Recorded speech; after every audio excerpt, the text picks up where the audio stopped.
spirit. What's that? I'm saying, what's that? Not what's up, what's that? Now, some of you may not know what I'm talking about, but just this past week, there was a purchase, one of the biggest technology purchases of all time. WhatsApp. The app was purchased by Facebook for anywhere from between 16 to 19 billion dollars. That's what the B, $19 billion. That's a crazy amount of money to think about. It's unfathomable, really, because when you think about it, you can't put it into any kind of context. There are only 50 employees there. Now, that type of money, they said that that's bigger than Sony's valuation, Motorola. In fact, if you wanted to purchase the Washington Post, you can do it 17 times over for the amount of money that was paid for that app. And what does it do? What is WhatsApp? WhatsApp. It simply allows you to text without being charged. But there are 450 million users of it. Not in the United States, most of them, outside of the world. So 450 million users. That's a lot of folks who are Facebook to tap into. Valuations are different these days. There's a lot that changes. Now, in our old school, in our old way of thinking about things, we say, Sony, Motorola, those things have been around forever. And we put a correlation between the amount of time that something's been around and the value of something. And that's not always the case. Look at Tesla. Tesla, in the little bit of time that it's been around, it's equal in value to like GM. Venerable old GM. One of the big three is bigger than Chrysler. It's amazing. And that just reminds me of a story. Something that our scripture is taken from Matthew, the 20th chapter, the 1st through the 16th verse, and I'm reading from the King James Version. For the kingdom of heaven is like unto a man that is a householder, which went out early in the morning to hire laborers into his vineyard. And when he had agreed with the laborers for a penny a day, he sent them into his vineyard. And he went out about the third hour and saw others standing idle in the marketplace, and said unto them, Go ye also into the vineyard, and whatsoever is right I will give you. And they went their way. Again he went out about the 6th and 9th hour, and did likewise. And about the 11th hour he went out and found others standing idle, and saith unto them, Why stand ye here all day idle? They saith unto him, Because no man hath hired us. He saith unto them, Go ye also into the vineyard, and whatsoever is right, that shall ye receive. So when even was come, and the Lord of the vineyard said unto his steward, Call the laborers, and give them their hire, beginning from the last until the first. And when they came that were hired about the 11th hour, they received every man a penny. But when the first came, they supposed that they should have received more. And the good man in the house saying, And these last have wrought but 1 hour, and thou hast, they likewise received every man a penny. And when they had received it, they murmured against the good man of the house, saying, These last have wrought but 1 hour, and thou hast made them equal unto us, which have borne the burden and heat of the day. But he answered one of them and said, Friend, I do thee no wrong. Didst thou not agree with me for a penny? Take that which is thine, and go thy way, and I will give unto the last even as unto thee. Is it not lawful for me to do what I will with mine own? Is thine eye evil because I am good? So the last shall be first, and the first shall be last, for many are called, but few are chosen.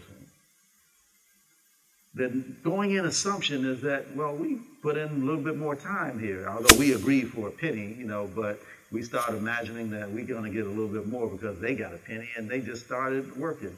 And we start worrying about what somebody else is doing, what's in their pocket, what's on their check, what's in their stuff, how they're being compensated. And we start worrying so much about what someone else is getting and what they're doing that we begin to take for granted the blessing that we had. When we first started out on the job, just to get that penny, we were excited about it. That was a good wage. We were happy about it. But then we got so concerned and in somebody else's business about what they were getting, that disappointment set in, that we began to compare ourselves to what they were receiving. And that comparison, those comparisons always can lead to either an overinflated ego or some sort of feeling of less than. not adequate, inadequacy. So it's not right to compare ourselves to what others are doing. Now, we know that these lessons that Jesus teaches us are not always just about a story, and it's just we don't see it on its face value. We can take it as that, but we can also look metaphysically, and that's what we say here when we're doing metaphysics.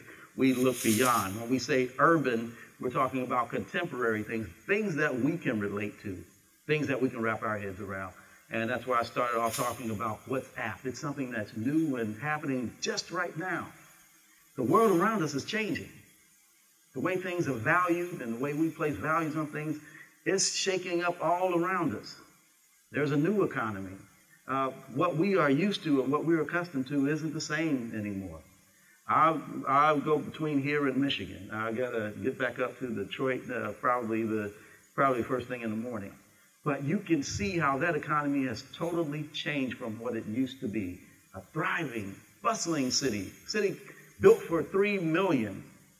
1930, Detroit was the fastest growing city in the world. Not in the nation, in the world. And now they're leaving there faster than any other place. There are less than 700,000 people in that whole city built to accommodate 3 million. The infrastructure is collapsing on itself. You go out into the neighborhoods, it looks like wastelands. You see boarded, abandoned, burned out, maybe one home on a block of 20, miles and miles and miles of this, 139 square miles of city. And most of it empty. The economy changed. The valuation changed. What to expect changed. The unions there were all powerful. The UAW was incredibly powerful. Now it's a shell of itself. Workers were demanding a decent wage. That Detroit started the middle class. The expectation of a certain wage, certain hours, that was guaranteed all by Detroit. But things changed. Now you go to South Carolina, you want to get your BMW made. You want to go to Alabama, you go to Atlanta or Georgia for your Kia or whatever. Non-union, right to work. Things have changed. And with that change, with the outsourcing of jobs, with the outsourcing of overseeing jobs being sent across seas. Jehudi and I were talking, or he sent me a message this morning about us developing an app that would be built by engineers or designers or developers, coders in India. Things have changed. It's not the same. You can't get what you need here for the same price as that we were used to. And it's having its impact on what what was introduced in 1938, something called a minimum wage. That was 25 cents at that time. 25 cents was the minimum wage. In 1980, when I graduated from high school, it was $3.10. Now it's $7.25, and there's a huge demand, a huge call for making the wage at least $10. Some were pushing, there was a big movement with McDonald's workers for $15. People are trying to get a wage that will allow them to live a life of respect and decency and honor and all those things. But times have changed. I can look at it both ways because I can see that. We want that. We need that. The laborers need that. But then you look at the entrepreneur, the owner. They said these jobs were never intended to support families. They were for high school students and college students, people who are living at home and trying to supplement themselves. If I raise this wage too much, I can't afford to pay them. Where does it all balance out? You go to a restaurant, and we've become so accustomed to paying a gratuity, a tip, 15%. If you want to be a little bit baller, you pay 20%. But you go to Europe, and there is no gratuity because it's compensated for, it's taken care of in their wages. In many ways, then we are subsidizing these restaurants. We know, we say, well, I got to give them something because they're not going to make anything. They're not paying them anything. So it's incumbent upon me to pay them a little something else. We're subsidizing the restaurant.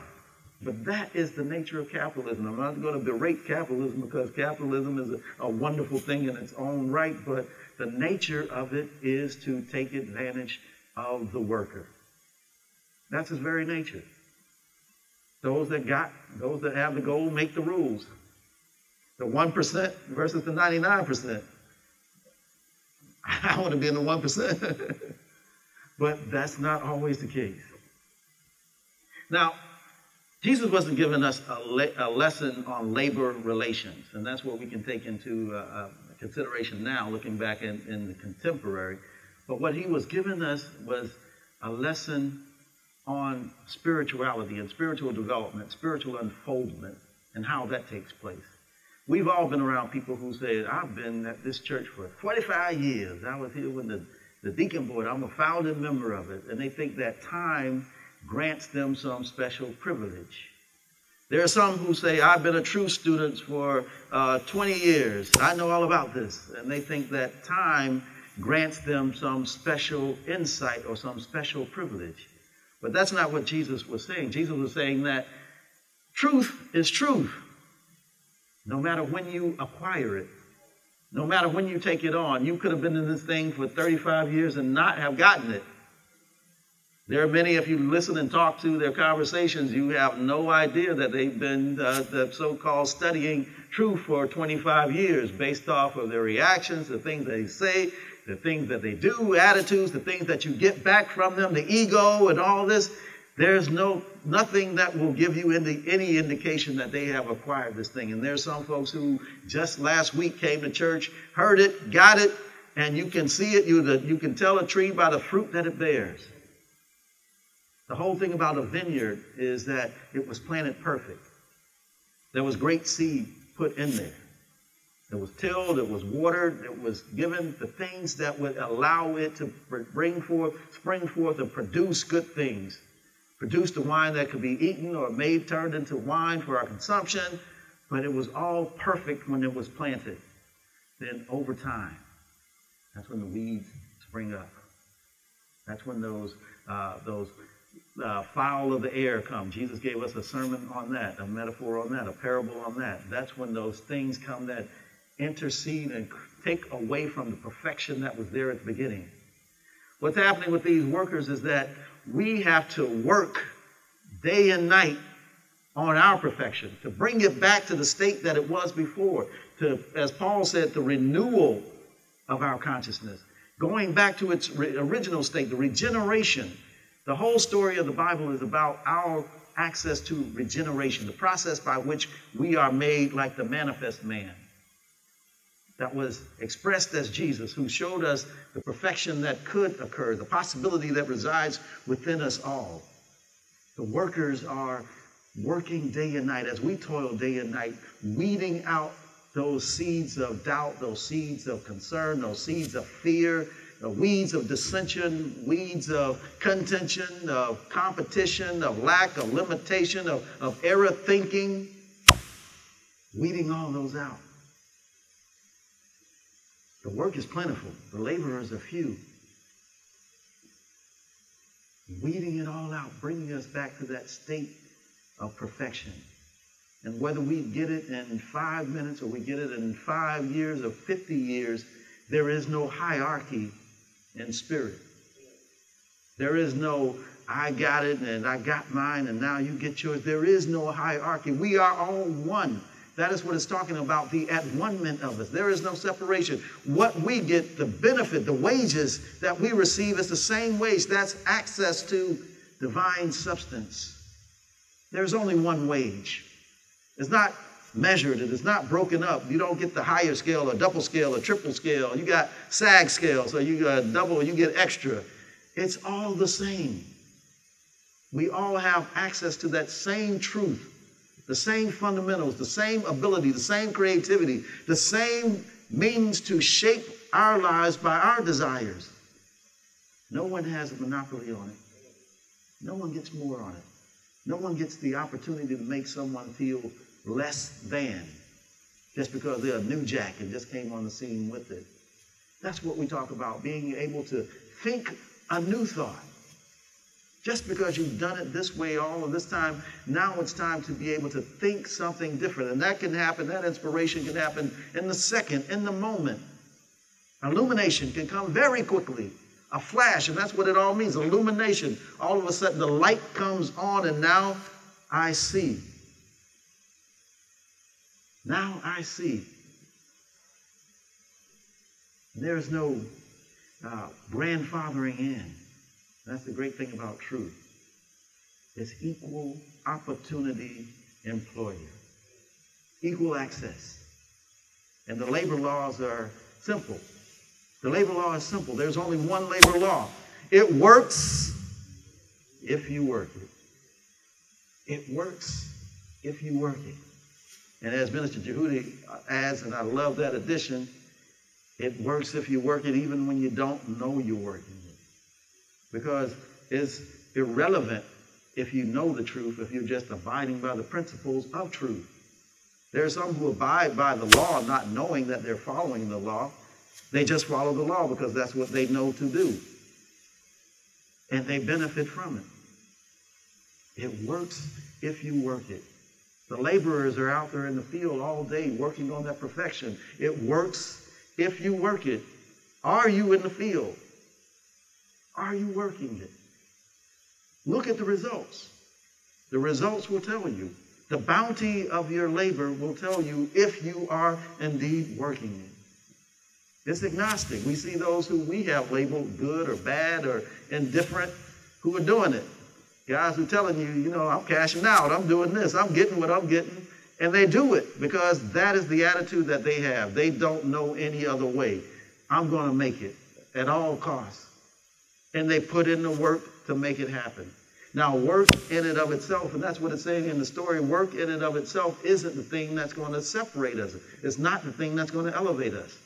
Because sometimes we get into that puritanical work ethic that the harder I work, the more I'm going to produce. And we get to working and working and working and working, and we don't see any results, and we're just beaten down and broken down and battered, and we end up ending this life with nothing.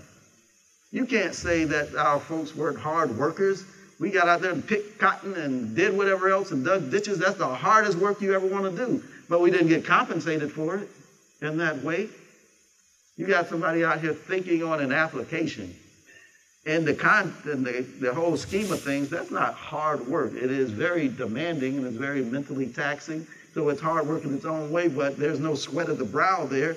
And this dude pulls 19 billy.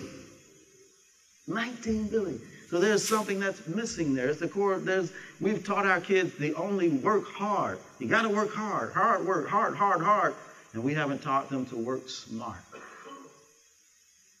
In this new economy, we have to teach our children to work smart as well, to focus on the things that are going to bring a return.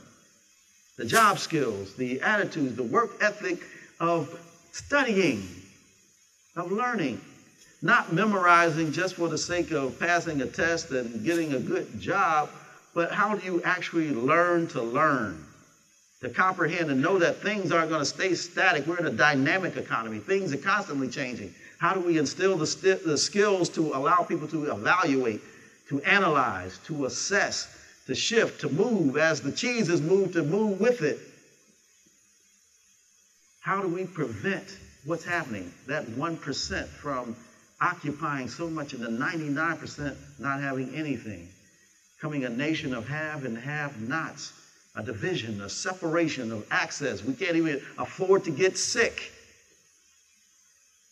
Can't afford to live decently and housed adequately and good transportation, things that are basic necessities, because it's becoming a division, a polarization. And the more we teach our kids to only, do these one things, be general, and we don't teach them that they need math and science and physics and the things that we call so-called hard subjects.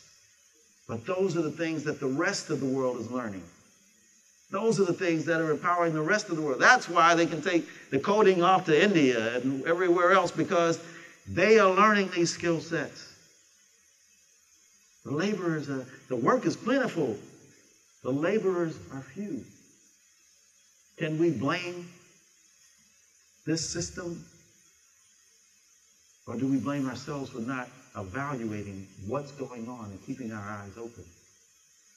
And seeing that we can't just be doing the same things we did 20 years ago, or else we will end up like Detroit. Left behind, marginalized, minimized, restricted, isolated, underfunded, inadequate, lack, limitation, hardship all around. Expand what we're doing. And it's not just, as I said, it's not just about working hard, it's working smart. As Reverend Ike would say, not what you're behind, but what you're buying. Ladies and gentlemen, the work is plentiful. It's out there. Things are changing. There's opportunity every day. There's new creations to be made. New things are being invented all the time. We're in a very exciting period. But it's up for us to make that choice of where we're going to play. The work is plentiful, but the laborers are few. Don't get left behind. Think a new thought about who you are and what you are and what you have to contribute. Think a new thought and keep working day and night.